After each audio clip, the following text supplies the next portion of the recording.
video kali ini aku ingin membahas seputaran sekretari.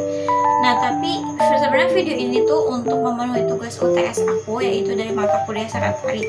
Nah, daripada kita berlama-lama lagi, langsung aja kita ke materinya. Let's go! Nah, di soal yang pertama adalah apa pengertian sekretaris secara umum? Nah, yang menurut aku, jawaban aku, sekretaris itu secara umum adalah seorang yang profesional. Nah, tugasnya yang bertanggung jawab untuk mengelola data. Menurut aku, sekretaris itu adalah seorang profesional yang bertanggung jawab atas tugas administrasi dan manajerial suatu organisasi ataupun perusahaan. Tugas sekretaris itu dapat mencakup penulisan, terus penyimpanan dokumen, terus kayak misalnya mengatur jadwal atasannya, kayak misalnya atasannya tuh mau ada rapat ataupun apa, nah itu yang dia yang mengatur waktu jadwal dia, jadi kayak dia untuk mengatur semua pertemuan atasannya. Nah, yang soal kedua adalah apa yang Anda ketahui dan Anda pahami tentang profesi sekretaris. Sebenarnya profesi sekretaris itu kan secara umum tuh profesi yang paling umum lah ya, paling umum di organisasi ataupun di perusahaan. Kerjanya itu meliputi penjadwalan, terus pengaturan pertemuan, kayak aku bilang tadi, kayak misalnya atasannya ingin bertemu dengan kliennya, dia yang mengatur waktu dan jadwalnya. Dia juga itu untuk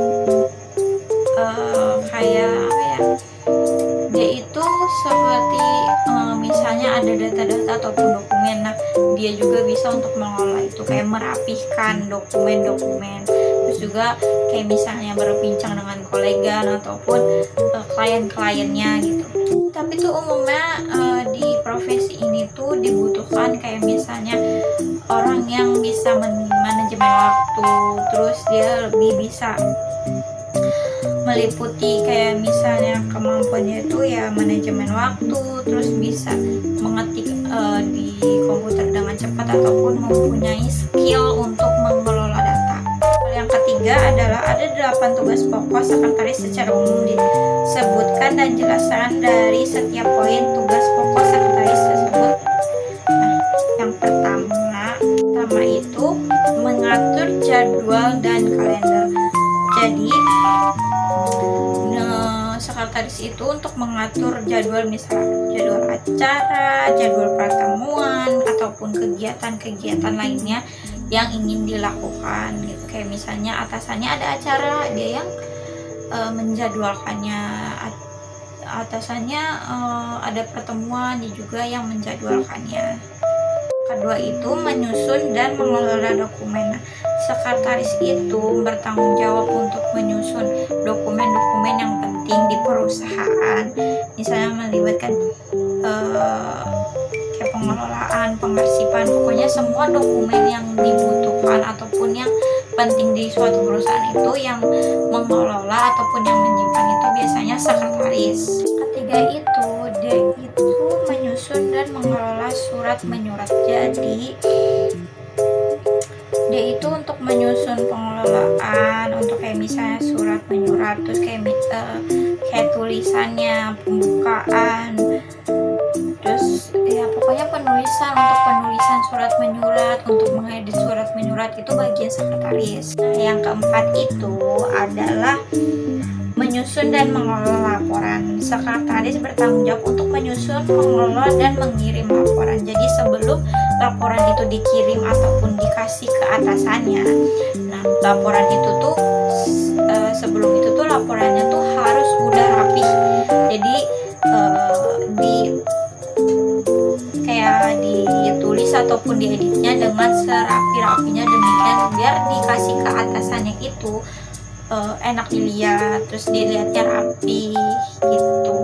Soal yang keempat adalah apa yang Anda pahami dan Anda ketahui tentang manajemen perusahaan. Jawabannya adalah manajemen adalah proses pengelolaan sumber daya, mau itu manusia, mau itu keuangan, mau itu materi, bisa. Manajemen perusahaan juga adalah proses perencanaan, perorganisasian, terus pengarahan dan pengendalian sumber daya perusahaan untuk mencapai tujuan yang ditentukan oleh perusahaan. Soal nomor 5 adalah dari pemahaman tentang ruang lingkup sekretaris dan manajemen perusahaan berdasarkan uraian soal di atas, apa yang dapat Anda jelaskan dan Anda simpulkan sesuai dengan pemikiran Anda masing-masing. Kalau menurut aku, misalnya aku jadi sekretaris nih ya, aku tuh bisa menyimpulkan bahwa tugas utama sekretaris itu untuk mendukung operasional perusahaan dan menjalankan tugas administratif dan manajerial. Kalau misalnya untuk manajemen perusahaan itu, kalau menurut aku adalah proses perencanaan, perorganisasian, pengarahan sumber daya perusahaan untuk mencapai tujuan yang telah ditentukan oleh perusahaan. Guys, cukup sekian video dari aku. Mohon maaf kalau misalnya materinya cuma sedikit ataupun ada yang kurang tepat ataupun kurang, boleh kalian komentar di bawah ya guys. Boleh komentar, buat bapak dosen juga boleh komentar di bawah. Mungkin kalau misalnya aku materinya kurang tepat ataupun menurut bapak kurang, boleh. Buat teman-teman juga boleh komen ya, biar kita sama-sama belajar, kita tahu. Oke guys, sekian dari aku. Mohon maaf kalau misalnya ada salah kata ataupun kekurangan materi. Terima kasih. Wassalamualaikum warahmatullahi wabarakatuh. See you next time video guys.